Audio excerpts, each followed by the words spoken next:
दिसंबर 14 हमारे प्रतिदिन की रोटी मिनिस्ट्रीज़ की ओर से आप सभी को नमस्कार। आज के हमारे संदेश का शीर्षक है ध्यान भटकाने की इच्छा, एडम आर होल्स की ओर से। आज के हमारे पवित्र शास्त्र का भाग है भजन संहिता 131। हे यहोवा, ना तो मेरा मन गर्व से और ना मेरी दृष्टि घमंड से भरी है, और जो बातें बड़ी और मेरे लिए अधिक कठिन हैं उनसे मैं काम नहीं रखता। निश्चय मैंने अपने मन को शांत और चुप कर दिया है, जैसा दूध छुड़ाया हुआ लड़का अपनी माँ की गोद में रहता है, वैसे ही दूध छुड़ाए हुए लड़के के समान मेरा मन भी रहता है। हे इज़राइल, अब से लेकर सदा सर्वदा यहोवा ही पर आशा लगाए रहे। मुख्य वचन भजन संहिता 131:2। निश्चय मैंने अपने मन को शांत और चुप कर दिया है, जैसा दूध छुड़ाया हुआ लड़का अपनी माँ की गोद में रहता है, वैसे ही दूध छुड़ाए हुए लड़के के समान मेरा मन भी रहता है। मैंने अपना फ़ोन रख दिया। मैं उस छोटी सी स्क्रीन पर लगातार आने वाली छवियों, विचारों और सूचनाओं की बमबारी से थक गया था। फिर मैंने उसे उठाया और फिर से चालू किया। क्यों? अपनी पुस्तक द शैलोज़ में निकोलस कैर ने बताया है कि इंटरनेट ने शांति के साथ हमारे रिश्ते को कैसे आकार दिया है।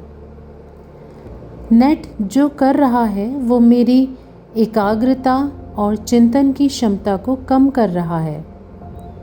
चाहे मैं ऑनलाइन हूँ या नहीं, मेरा दिमाग अब जानकारी को उसी तरह लेने की उम्मीद करता है जिस तरह से नेट इसे वितरित करता है।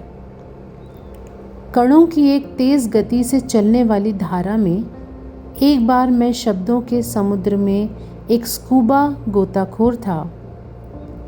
अब मैं जेट स्की पर सवार एक आदमी की तरह सतह पर तैरता हूँ।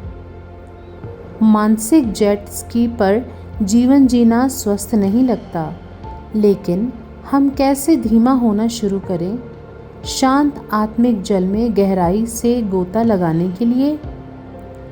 भजन संहिता 131 में दाऊद लिखता है, मैंने अपने मन को शांत और चुप कर दिया है। दाऊद के शब्द मुझे याद दिलाते हैं कि मेरे पास जिम्मेदारी है। आदत बदलने की शुरुआत मेरे शांत रहने के चुनाव से होती है। भले ही मुझे ये चुनाव बार बार करना पड़े, हालांकि धीरे धीरे हम परमेश्वर के संतुष्टिदायक भलाई का अनुभव करते हैं। एक छोटे बच्चे की तरह हम संतोष में आराम करते हैं, ये याद रखते हुए कि वो ही अकेले आशा प्रदान करता है। आत्मिक संतुष्टि जिसे कोई स्मार्टफोन ऐप नहीं छू सकता और कोई सोशल मीडिया साइट प्रदान भी नहीं कर सकता।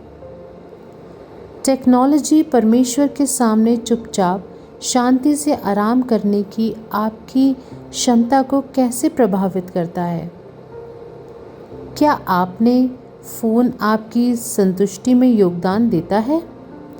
क्यों या क्यों नहीं? हे पिता, संसार व्याकुलता में डूबा हुआ है, जिससे मेरी आत्मा संतुष्ट नहीं होती। मुझे वास्तविक संतुष्टि से भरने के लिए आप पर भरोसा करने में मेरी मदद करें। आमीन।